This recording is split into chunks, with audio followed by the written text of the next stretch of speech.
Bienvenidos nuevamente a nuestro curso de contratación administrativa. Hemos revisado los fundamentos y principios de la contratación administrativa. Pasamos luego a revisar la etapa precontractual, esa etapa de planeación, esa etapa en donde el plan anual de adquisiciones es importante, en donde los estudios previos son importantes, en donde la publicación de estos pasos en SECOP es importante. Pero ahora vamos al corazón de la contratación estatal, que es efectivamente la etapa contractual, la etapa durante la cual se ejecuta el objeto del contrato y se vigila o se le hace seguimiento a dicha ejecución. Ya hemos planeado el contrato, ya hemos seleccionado al contratista, ahora estamos en el momento de la verdad.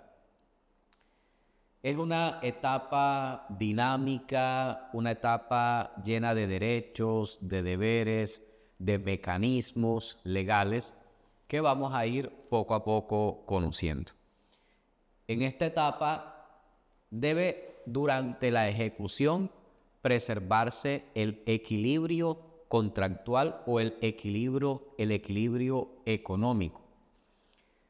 El contratante tiene unas obligaciones: pagar y estar presente para o durante la ejecución del contrato. El contratista, obviamente, cumplir con el objeto del contrato, proveer los bienes, proveer los servicios, entregar los bienes, realizar la consultoría, etc.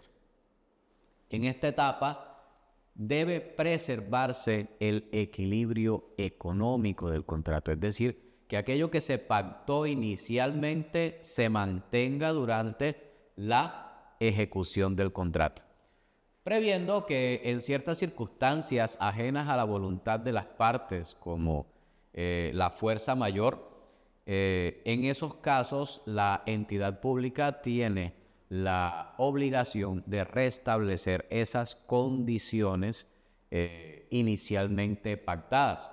Por ejemplo, en un contrato de obra pública, los materiales que se contratan, valga la redundancia, a la firma del contrato, puede que por alguna circunstancia externa aumenten, guerras en los sitios donde se producen los materiales o donde salen las materias primas para la producción, etcétera, que nada tienen que ver con la voluntad de las partes en el contrato. Esas circunstancias puede que incidan de manera adversa frente a las condiciones del contrato, gravando las circunstancias del contratista, y entonces el Estado está en la obligación de restablecer ese equilibrio económico en virtud del principio de ecuación contractual.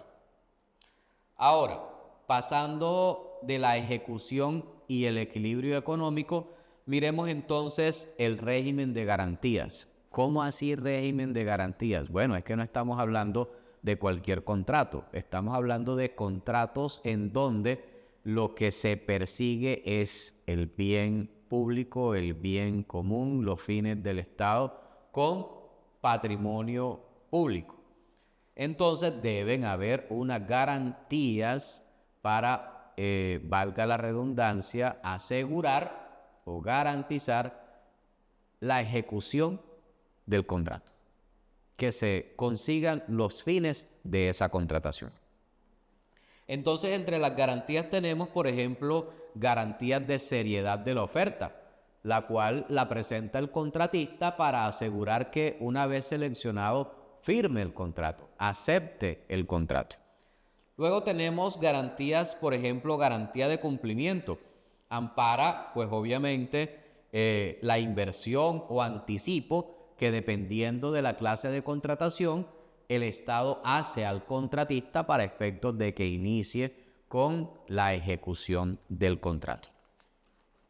Otras garantías, por ejemplo, tenemos la de la estabilidad de la obra, que aseguran la calidad por un tiempo después de entregada. Estamos hablando de un contrato de obra en donde el objeto es una construcción de infraestructura. Se supone que el contratista debe entregar algo de calidad, pero como no todo en la vida es cierto, para eso entonces están las garantías. Alguien que con una capacidad económica suficiente pueda asegurar un resarcimiento o en caso de falla en la obra que se está entregando.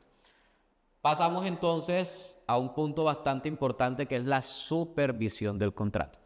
La supervisión del contrato se hace desde adentro y desde afuera del Estado o del contratante. Entonces tenemos la figura del supervisor y la figura del interventor.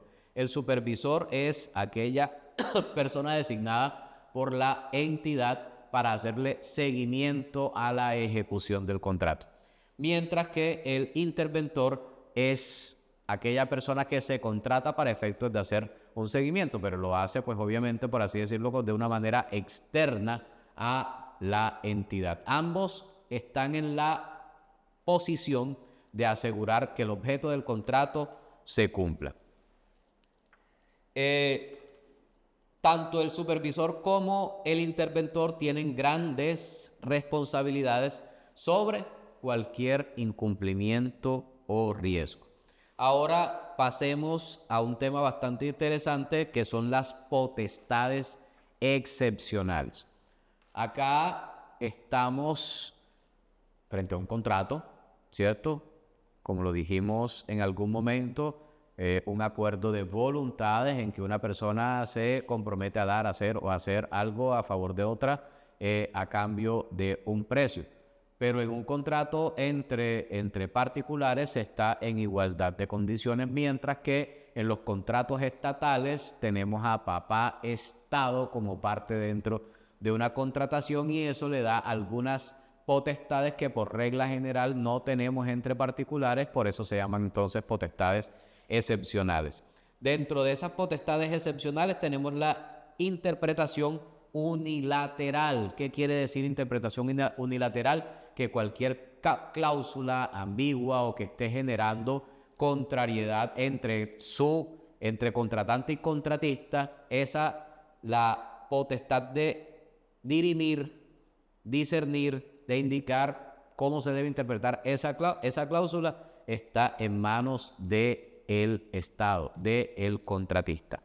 También tenemos otra, que es la modificación unilateral. El Estado, si ve que es necesario cambiar algo del contrato para que el equilibrio continúe, puede hacerlo, pero esta facultad obviamente es reglada, no puede ir en contra o en desmedro del equilibrio del contrato. También tenemos otra, que es la terminación unilateral. El Estado, como contratante, bajo algunas circunstancias específicas, puede dar por terminado el contrato.